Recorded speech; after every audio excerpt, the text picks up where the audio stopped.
Inilabas ng Okta Research ang resulta ng kanilang tugon ng masa para sa voting preferences sa isang hypothetical 2028 senatorial election. Pinapili sa nakahandang listahan ang mga respondent kung sino ang iboboto nila kung isasagawa na ang eleksyon. Ating saksihan.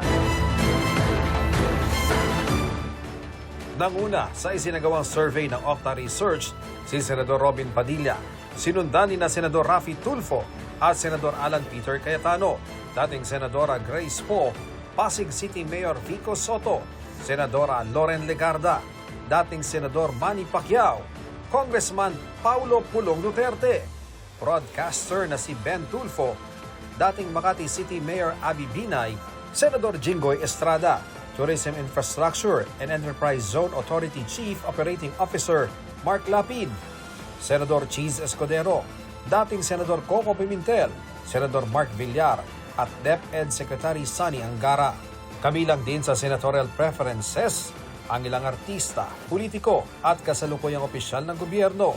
Hindi na rin ipinakita ang mga pangalang nakatanggap ng 1% pababa. Isinagawa ang survey noong July 4 hanggang 11. 1,200 ang respondents na may edad 18 pataas.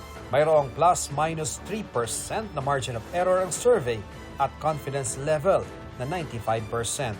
Dagdag ng Okta, may ilang individual na unang isinama sa listahan ang inalis dahil sa kanilang kahilingan.